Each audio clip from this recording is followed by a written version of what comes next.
Today I'm going to take a look at this BBC TV programme called Uncanny. There was a series of 3 programmes looking at basically stories of hauntings and ghosts, and we can see here that the second episode was about something called the Bear Park Poltergeist. Now I won't show any clips from this. I'll put the link to the iPlayer in the description. Although I think people outside the UK won't be able to play this unless you've got a VPN to fool it to make it think you're in the UK.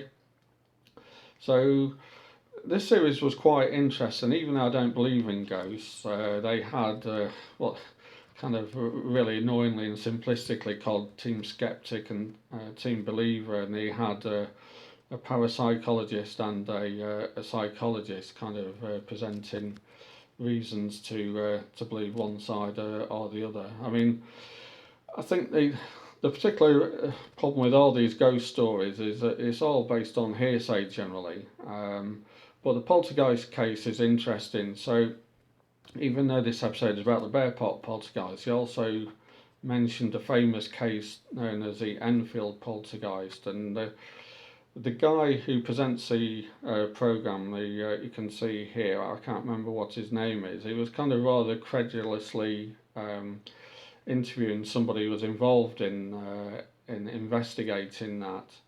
So if we go to this page here, we can see there's a news story about the Enfield Poltergeist, and there's a photo that was taken. So apparently what happened is that the researchers rigged up a camera in the children's bedroom that we can see here, and were able to activate it to take photos remotely.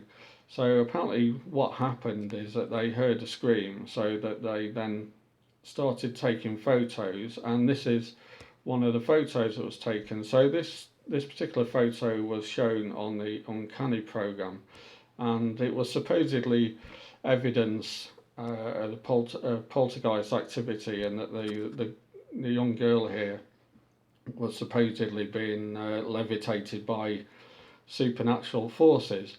But it's apparent to anybody with half a decent brain here that it was totally set up by the kids. I mean, you can obviously see what has happened is that the girl has bounced off her bed, screaming. The other kids are screaming, presumably because they're part of the prank.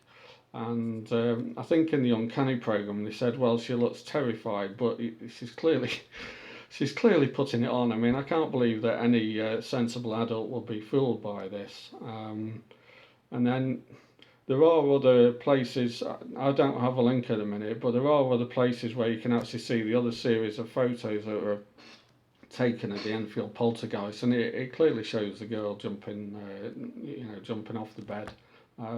I think there's a short YouTube video as well, actually, showing a sequence of photos.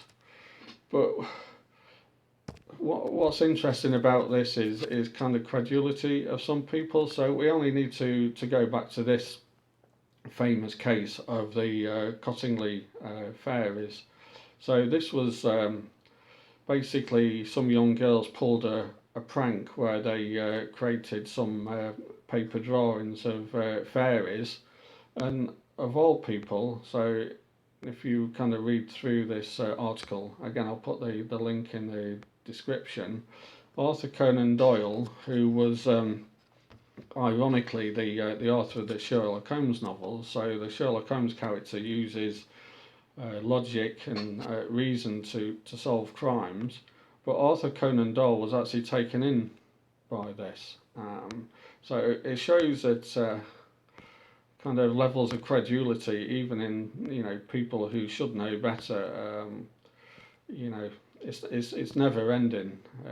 We can go back through history and see this.